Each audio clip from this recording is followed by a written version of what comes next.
बंधुगण, आदरणीय बहनें, आप सबसे निवेदन है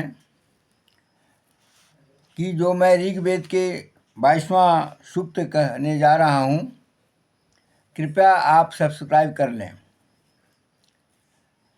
लगातार ऋग्वेद, यजुर्वेद, सामवेद, अथर्ववेद क्रमशः मैं आप सबके सामने प्रस्तुत करूँगा और ये कई माह तक चलेगा। यदि आप सब्सक्राइब करेंगे तो स्वतः ही आपके सामने ऋग्वेद से संबंधित विषय या जो भी विषय मैं रखता हूँ, प्रस्तुत करता हूँ, आपके समक्ष रहेगा। ऋग्वेद प्रथम खंड का 22वां सूक्त है। ऋषि मेघातिथि कांडव हैं, देवता अश्विनी कुमार आदि हैं और छंद गायत्री हैं। मैं अश्विनी कुमार के विषय में आपको अवगत कराऊं। अश्विनी कुमार सूर्य भगवान के पुत्र हैं और आप जब सुबह सूर्य देव को उदयमान देखते हैं तो दो मोटी किरणें, मोटी रेखाएं के समान आपके आँख तक आते हैं। वह अश्विनी कुमार हैं जो व्यक्ति में ओज भरते हैं। और पतली पतली किरणें जो आती हैं वो उषा हैं। तो देवता अश्विनी कुमार के संदर्भ में यहाँ ऋग्वेद में बताया गया है, जो मैं आपको आपके समक्ष रख रहा हूँ। प्रातरुजावि बोधया अश्विना वेह गच्छताम अस्य सोमस्य पीतये। हे अधर्वियों, प्रातः काल सचेत होने वाले अश्विनी कुमारों को निद्रा से जगाओ, सोमपान के निमित्त वे हमारे यज्ञ में आगमन करें।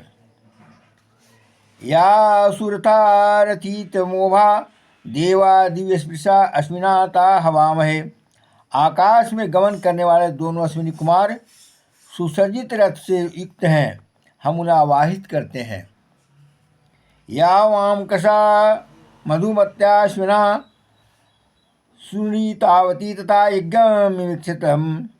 हे अश्विनी कुमारों, अपने प्रिय सत्य वचन युक्त चाबुक से यज्ञ को शीघ्र करने की कृपा करें।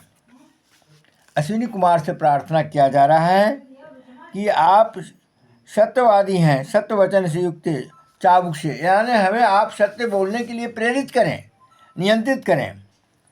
नहीं वामस्ति दूर के यत्रा रथेन गच्छस अश्विना सोमिष्णो गृहम। अपने रथ पर आरूढ़ होकर ये अश्विनी कुमारों, तुम जिस मार्ग से जाते हो, सोमयाग करने वाले यजमान का गृह वहाँ से दूर नहीं है।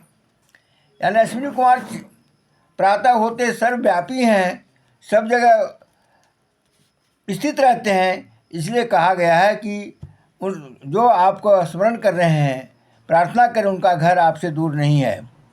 हिरण्यपणि मूते शवितार मूप ह्रिय सचेता देवता पदम। यजमान के द्वारा गंतव्य स्थान को विज्ञापित करने वाले सुवर्ण धारक सविता देव का हम अपने संरक्षण के लिए आवाहन करते हैं। सविता अर्थात सूर्य देव का आवाहन किया जा रहा है, क्योंकि अश्विनी कुमार सूर्य देव के उदय के साथ ही दर्शन देते हैं। अपाम नवातमवशे सवितारमुपस्वी तस्य व्रतान्युष्मसि। जो सविता देव जलों को सुखाकर पुनः सहस्त्रों गुना वृष्टि करने वाला है, ये हे ऋत्विज, हमारी सुरक्षा के निमित्त उनका स्तवन करो। हम उसके लिए सोमयाग आदि कार्य को संपूर्ण करना चाहते हैं। आप सभी जानते हैं कि सूर्यदेव के ग्रीष्म से, गर्मी से जल वाष्प में परिणत होता है और वह वाष्प अंतरिक्ष में जाकर के जहाँ अत्यंत शीतल है, शीत है, ठंडा है, वहाँ से पुनः वर्षा के रूप में परिवर्तित होकर के जल के रूप में समानुसार ऋतु के अनुसार पृथ्वी पर बरसता है। विभक्तारम हवामहे वसोचिच त्रयस्य राजस सवितारम नृचक्षम। धन ऐश्वर्य के दाता, सभी प्राणियों का आश्रयभूत, मनुष्य के दृष्टा सूर्य को हम आवाहित करते हैं। यहाँ मनुष्य के दृष्टा सूर्य कहा गया है। सूर्य सभी मनुष्य को देख रहे हैं, सभी जीव को देख रहे हैं।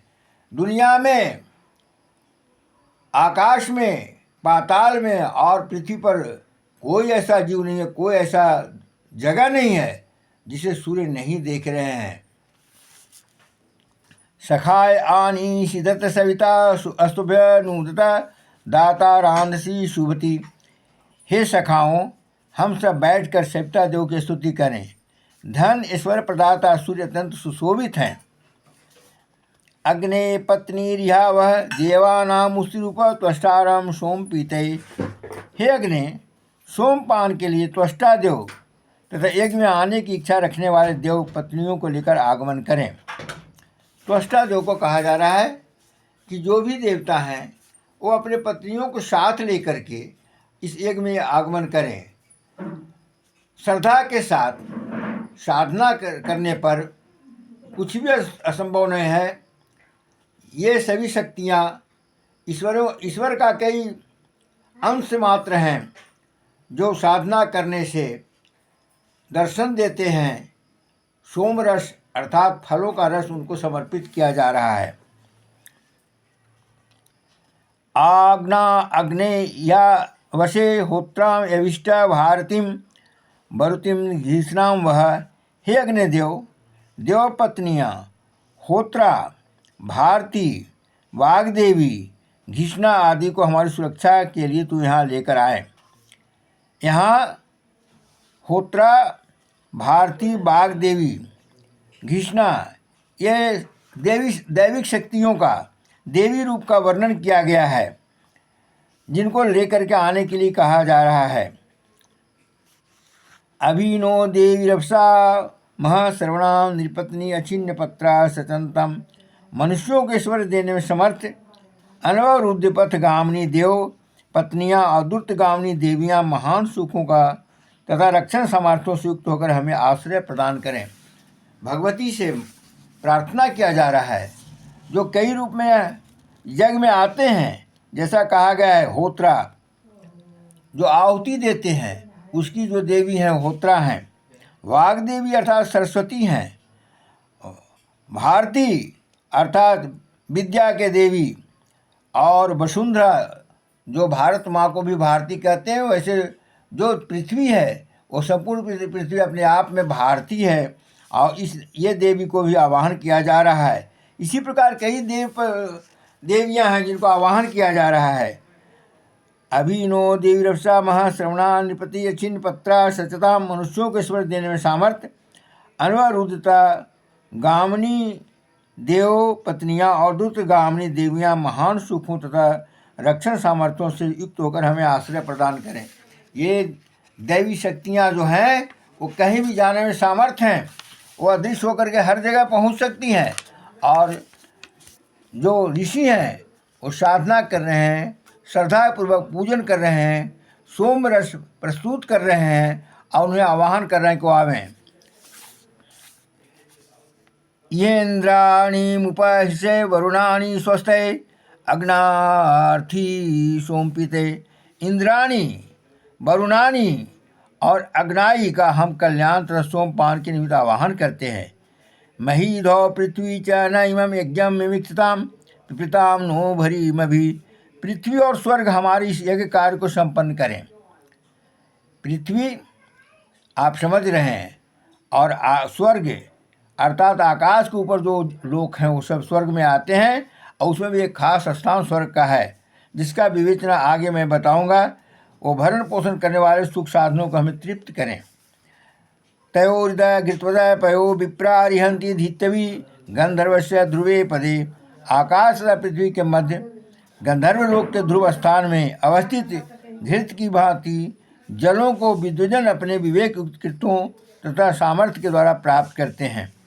आप सोचिए, प्राचीन विज्ञान भी अति विकसित विज्ञान था।